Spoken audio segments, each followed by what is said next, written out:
Hello, I am Melissa Ashley and welcome back to my channel. Today's video is only going to be a little short one for you, but we're still in lockdown here in the UK and let's be honest, we don't think it's going to end anytime soon. I thought I'd share with you some of the things I've been watching on TV, give you some ideas and recommendations of what I've been enjoying. Now, I've chosen 5 to share with you today. Buster's kind of like just sitting here on the video.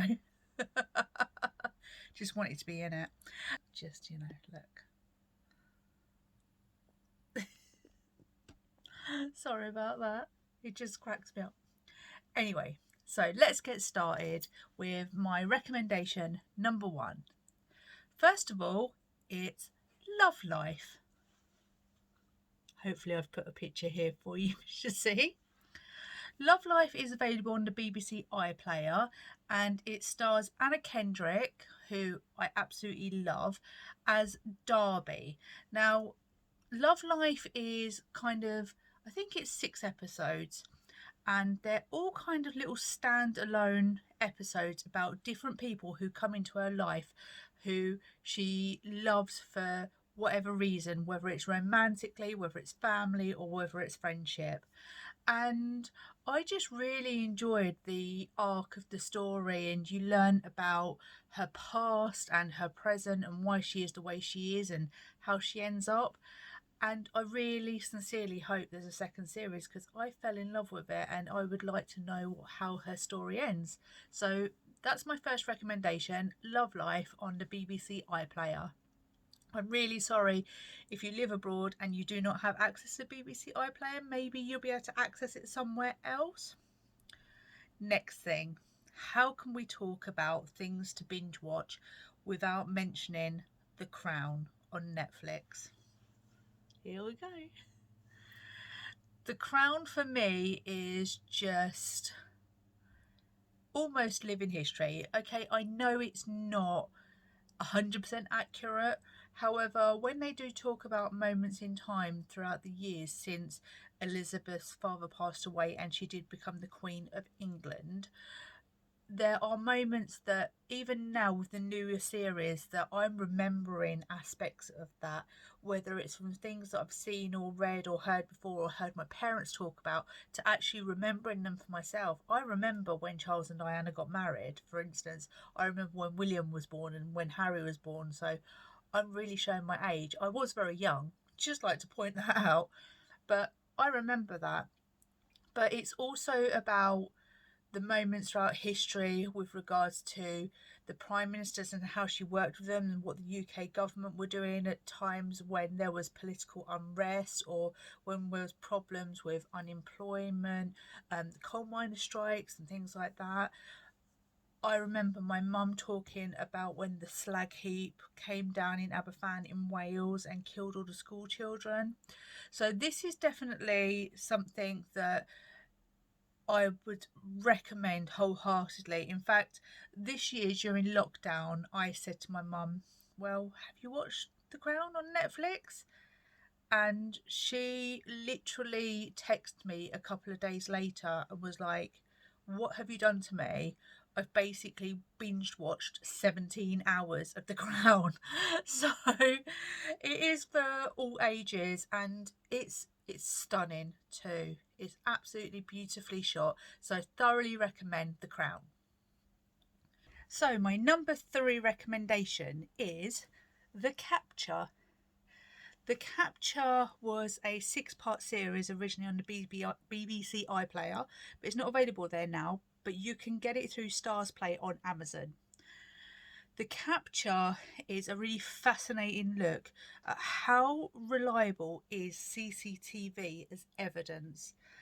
It's a really interesting 6-part series with regard to a soldier who had just been released from prison after potentially committing a crime and coming out and then getting accused of another crime because of evidence caught on CCTV. However, how real is that evidence and how reliable is it? It's a real game of cat and mouse, and I and Scott both thoroughly loved it. It was a crime drama, and that's my number 3 pick, The Capture. Number 4. This one is Glow Up. Again, originally on the BBC Iplayer, but now available on Netflix. Glow Up is a makeup competition, and each week the contestants are all asked to create different styles of makeup look, whether it be fashion, theatrical, a work of art, something inspired by a certain era, and eventually they whittle them down to the winner of the best makeup artist. This might not be up your street. I love things like this. I love seeing creations and would love to be as creative as these people, and it's an easy watch too. So Glow Up is my recommendation number 4, and that is on Netflix, in case I didn't say it earlier. Number 5. Okay, here it is. Here is the real, like, trashy TV. You ready? If you haven't seen it already, Selling Sunset. Selling Sunset is basically based at the Oppenheimer real estate agency in California, and it's based, I think they're sort of almost at the bottom of by the Chateau Marmont and stuff, right in the centre of Hollywood there.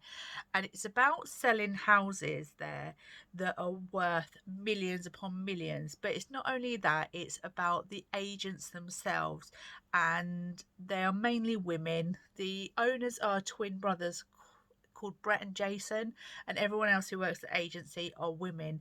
And it's about the bitchiness and who said this and who said that, and the fights and the arguments and what's going on with their relationships. And it's total trash TV, and I totally loved it. I binge watched it, and I reckon you will too. So Selling Sunset is my recommendation number 5. So there's a bit of everything for you there. There's Love Life with Anna Kendrick, which is like an anthology really of her life over the years of love, and we are talking love as a whole and not just romantic love. So I really enjoyed that aspect of seeing different kind of levels of how we love people and what her relationships were like. Number 2, The Crown. Ding. Number 3, The Capture. Number 4, Glow Up. And number 5, Selling Sunset. So I really hope you give my recommendations a little try and you enjoy them, and that you're surviving this lockdown. And I will see you next week for another video. Don't forget to like and subscribe, because it helps my channel grow, and I really appreciate it. Every time one of you subscribes, oh my god, my heart melts. I'm really sorry about the rings in my glasses. It's the ring light. You want a brighter video, obviously, so not much I can do as a glasses wearer, because if I do this I can't see anything. I'm that blind. Anyway, from me and Buster, who's now snoozing on the bed, I hope you have a good week, and I'll see you soon. Lots of love.